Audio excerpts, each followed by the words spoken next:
Senhor presidente desta Casa, do Senado Federal e do Congresso, senhores e senhoras deputados, deputadas, senadores e senadoras, ontem foi o dia 2 de julho. 2 de julho é a data maior da Bahia.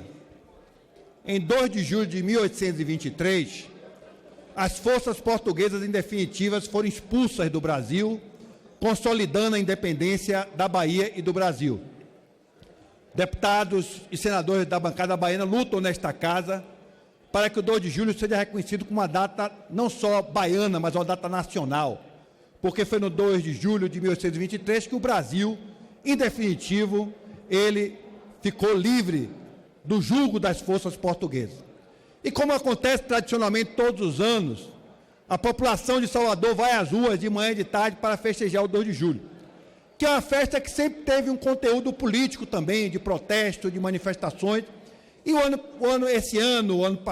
no dia de ontem não foi diferente. Mas eu li hoje um artigo de um articulista fazendo uma ode ao 2 de julho, dizendo que esse foi um grande dia, porque não só os baianos foram às ruas, como fazem todos os anos, mas o presidente Jair Bolsonaro foi sonoramente vaiado no Mineirão ontem, quando estava lá no jogo Brasil-Argentina.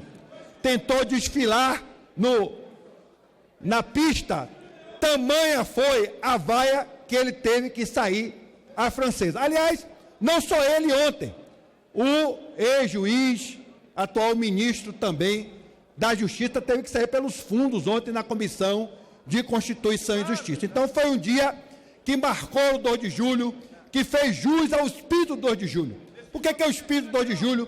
O espírito de transformar o Brasil num país independente, soberano.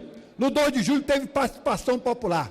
E esse governo, que é o governo de Bolsonaro, é o governo que vem atentando contra a nossa soberania, que quer transformar o Brasil numa neocolônia de interesses estrangeiros, particularmente dos interesses dos Estados Unidos, entregando nossas riquezas, entregando o pré-sal, ameaçando privatizar ativos estratégicos do Brasil, como a Petrobras, Correio, Eletrobras, bancos públicos.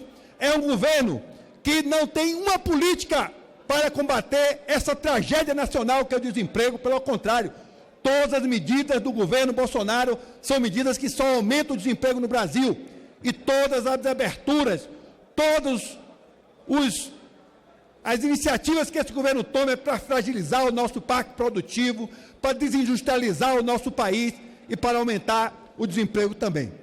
E ontem, aqui nesta casa, o ministro Sérgio Moro veio para dar explicações. E não conseguiu, porque o que ficou muito claro é que quando ele foi juiz, ele não agiu como a Constituição estabelece.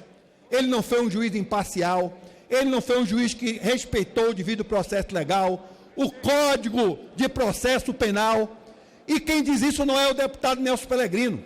Há várias representações no Conselho Nacional de Justiça e nos tribunais superiores que reconhecem, inclusive, as arbitrariedades praticadas pelo ex-juiz. Inclusive, o finado ministro do Supremo Tribunal Federal, Teori Zavascki, em votos memoráveis, reconhecendo nulidades e ilegalidades do juiz Sérgio Moro. E o que me parece que o modus operandi, quando ele era juiz, ele trouxe para o Ministério da Justiça. Se como juiz já seria grave, por si só capaz de nulificar muitos processos que ele funcionou, que essa que é a grande verdade, essas práticas, agora não. Ele é ministro de um governo de extrema-direita, um governo que também não respeita a Constituição, um governo autoritário, um governo que todo dia atenta contra o Congresso Nacional, que chama manifestações pedindo para fechar o Congresso Nacional e o Supremo Tribunal Federal. Essa que é a grande verdade.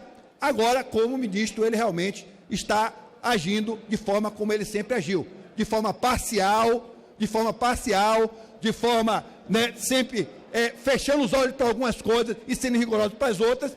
E aqui não vem com esse discurso de quem é contra a favor da Lava Jato, porque ninguém é a favor da corrupção, mas nós somos contra a seletividade, nós começamos a fechar os olhos. E o combate à corrupção não justifica a destruição do patrimônio público, não justifica a destruição do setor produtivo, nem atentar contra a Constituição, nem os direitos constitucionalmente previstos. Viva o 2 de julho, que